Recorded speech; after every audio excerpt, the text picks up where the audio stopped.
우리의 인생이라는 긴 이야기 속에서 때때로 우리는 길을 잃습니다. 마치 잘 짜인 소설의 한가운데에 갑자기 나타난 아무런 설명도 없는 텅 빈 페이지를 마주한 것처럼 말입니다. 오늘 저는 바로 그런 마음을 가진 분들께 이야기하고 싶습니다. 지금 내 인생은 도무지 이해할 수 없는 구멍에 빠져버렸어. 앞으로 어떻게 이 이야기가 전개될지 전혀 모르겠고 어쩌면 영원히 이대로일지도 몰라 라고 느끼는 분들 말입니다. 어떤 이는 아무런 설명도 없이 곁을 떠나버린 사람 때문에, 어떤 이는 감당할 자격이 없는 버려짐의 상처 때문에 깊은 공허함 속에서 신음하고 있을지 모릅니다. 인생의 그런 순간에 우리는 쉽게 좌절합니다. 그럴 때 웃으세요. 다 괜찮아질 겁니다. 하나님이 당신과 함께 하세요. 와 같은 가볍고 달콤한 위로는 아무런 힘이 되지 못합니다. 왜냐하면 지금 내가 겪는 이 현실은 훗날 멋진 반전이 될지언정 당장에게는 그저 모든 것을 삼켜버리는 거대한 구멍일 뿐이기 때문입니다. 우리가 그 구멍 안에 살고 있을 때 그것은 반전처럼 느껴지지 않습니다. 아직 아무것도 바뀌지 않았기 때문입니다. 오늘 제 이야기는 바로 그런 당신을 위한 것입니다. 우리는 성경 속에서 이와 비슷한 거대한 절망을 마주했던 이들을 기억합니다. 예수님의 제자들은 죄 없는 한 분이 죄인처럼 취급받고 십자가에 못 박히는 끔찍한 광경을 목격해야 했습니다. 그들이 겪어야 했던 정신적 충격과 상처는 이루 말할 수 없었을 겁니다. 오늘날 우리는 그 사건을 인류를 구원하기 위한 위대한 반전이었다고 해석합니다. 죄인이었던 우리가 의인으로 여겨지기 위해 의인이셨던 그분이 죄인처럼 되셨다는 것을 이해하기 때문입니다. 그것은 우리에게 놀라운 반전이지만 그들에게는 끝이었습니다. 칠흑 같은 구멍이었습니다. 그들에게 십자가는 스승의 사명이 끝났다는 절망의 상징이었습니다. 하지만 제자들이 사명의 끝이라고 보았던 바로 그 지점이 예수님의 관점에서는 사명의 완성이었습니다. 혹시 지금 당신이 겪고 있는 고통스러운 일들에도 이와 같은 진리가 숨겨져 있을 수 있지 않을까요? 이제 성령을 기다리던 사도들의 이야기를 해봅시다. 우리는 그들처럼 성령을 기다릴 필요는 없습니다. 성령님은 이미 이 땅에 오셨기 때문입니다. 하지만 잠시 그들의 입장이 되어 상상해 보십시오. 예수님은 더 이상 곁에 계시지 않습니다. 그리고 그분이 오리라 약속하셨던 성령님도 아직 오시지 않았습니다. 완전한 공백, 완전한 기다림의 시간입니다. 바로 이 지점에서 성경은 우리가 이야기의 구멍이라고 부를 만한 도무지 말이 되지 않는 놀라운 장면을 보여줍니다. 만약 우리가 이 이야기의 저자이신 하나님을 신뢰하지 않는다면 이 부분에서 성경 읽기를 멈춰버릴지도 모릅니다. 사도행전 1장에서 베드로는 이렇게 말합니다. 시편에 기록되었으되 잠시 멈춰 생각해 봅시다. 우리가 지금까지 성경을 통해 보아온 베드로는 어떤 사람이었습니까?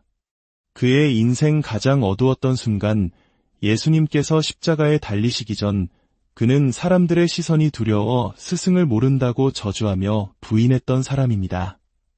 그리스도께서 가장 큰 고통을 겪고 계실 때 그는 비겁하게 도망쳐 욕설을 내뱉으며 자신을 지키려 했던 사람입니다. 그런데 바로 그 사람, 스승을 저주하며 부인했던 그 베드로가 지금 성경을 인용하고 있습니다. 그것도 성경에서 가장 아름다운 책으로 꼽히는 시편을 말입니다. 이것이야말로 엄청난 이야기의 구멍이자 동시에 놀라운 반전이 아닐 수 없습니다. 한순간 욕설을 내뱉던 사람이 다음 순간 시편을 인용할 수 있다는 것. 이것이 바로 하나님의 능력입니다. 물론 이 반전은 다른 방향으로도 일어날 수 있습니다. 오늘 교회에서 아름다운 목소리로 찬양을 부르던 우리가 내일 출근길 교통체증 속에서 주는 선하시도다를 여전히 외칠 수 있을까요? 아니면 주님, 제가 주를 찾았사오니 어서 이 길을 빨리 좀 가라고 라고 소리치게 될까요?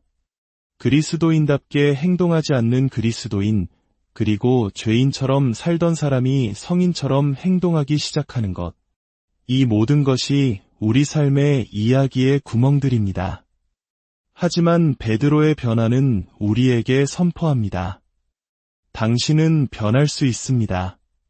시편에 기록되었으되 라고 말하는 베드로의 목소리에서 저는 강력한 희망을 듣습니다.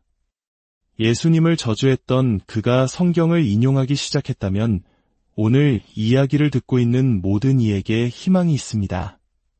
당신이 지금 차가운 감옥에서 이야기를 듣고 있든 끊을 수 없는 중독에 시달리고 있든 이 말씀을 듣는 순간에도 고통을 잊기 위해 약을 찾고 있든 상관없습니다. 전능하신 하나님의 강력한 은혜는 당신의 삶의 줄거리를 완전히 뒤바꿀 수 있습니다.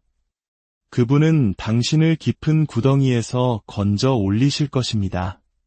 바로 이것이 제가 찬양하는 이유입니다. 저는 이야기의 반전을 만드시는 분, 인생의 다음 페이지를 넘기시는 분을 찬양합니다.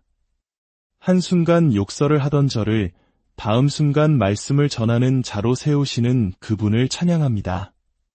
당신의 삶에 놀라운 혁명을 준비하십시오. 어쩌면 당신의 자녀가 당신을 깜짝 놀라게 할지도 모릅니다. 고등학교도 겨우 졸업한 줄 알았던 아이가 하버드 교수들이 유튜브로 찾아보는 유명한 강연을 하게 될지도 모를 일입니다. 이것이 반전입니다. 저주에서 인용으로, 슬픔과 애통에서 기쁨의 기름과 환희로, 이것이 바로 하나님이 만드시는 반전입니다. 어떤 사람들은 진리를 왜곡하지만 때로는 진리가 당신을 완전히 뒤바꾸어 놓습니다.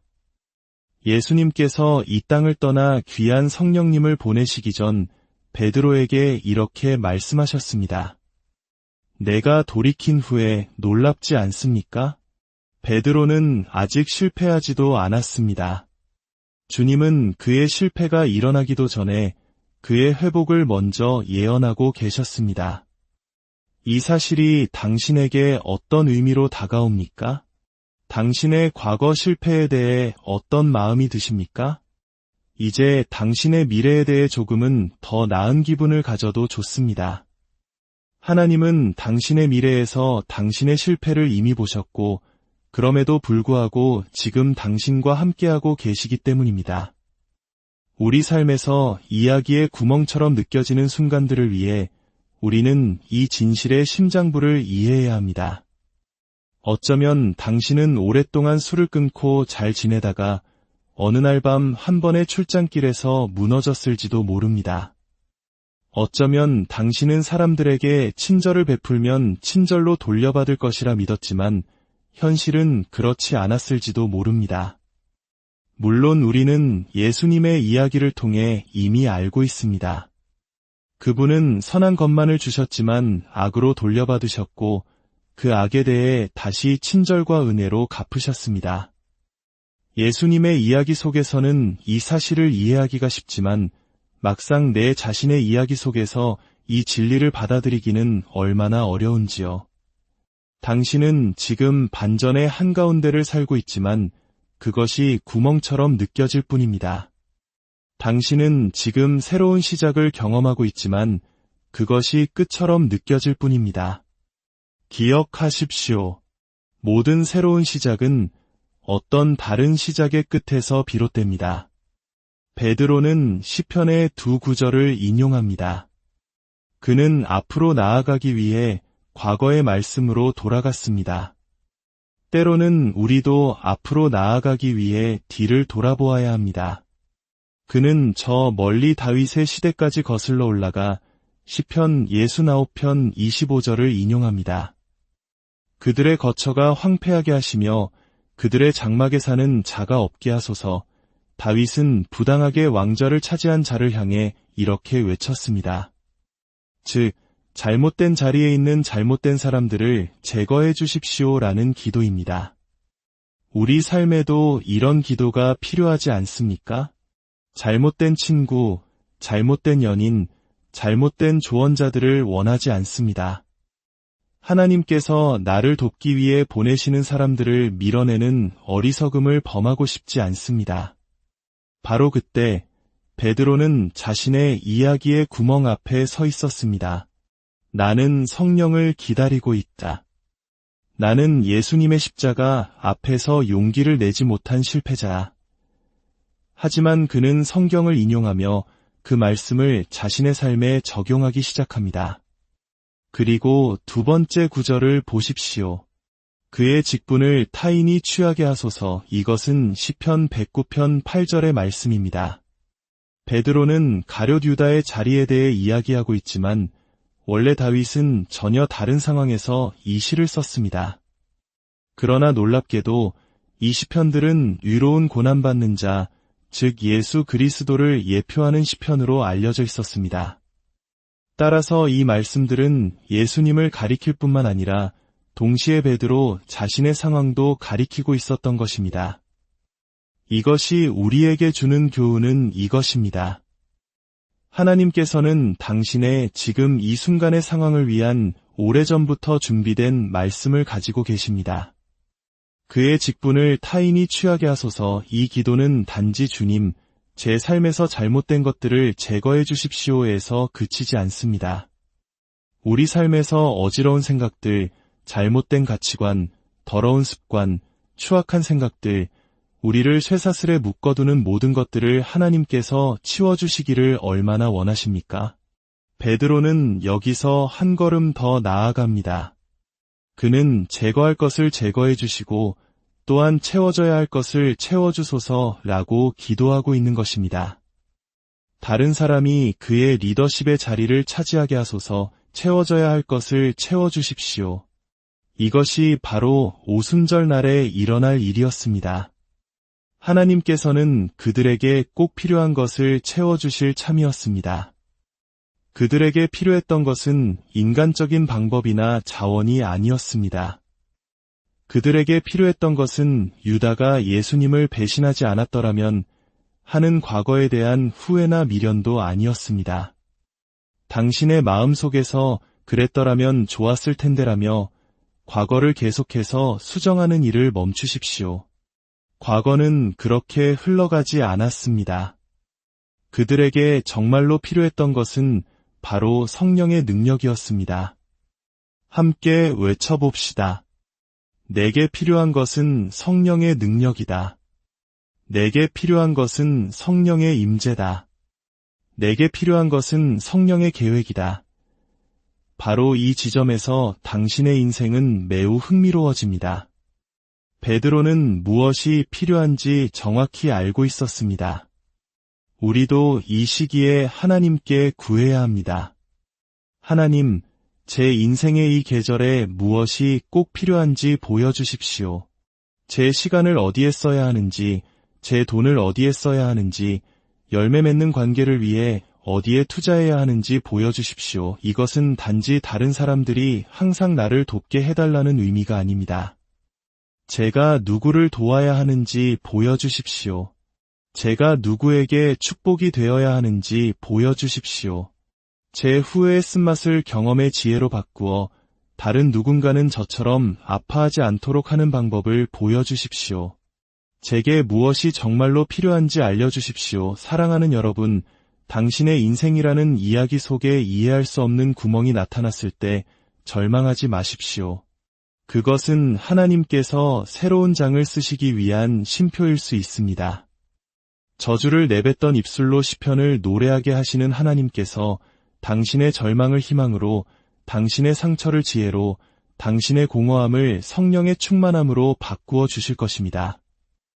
이 이야기가 당신의 마음에 작은 위로의 씨앗이 되기를 바라며 하나님의 은혜가 더 널리 퍼져나갈 수 있도록 이 채널의 여정에 동참해 주시길 부탁드립니다. 당신의 구독과 공유가 절망 속에 있는 누군가에게는 절실한 희망의 메시지가 될 수 있습니다. 주님의 이름으로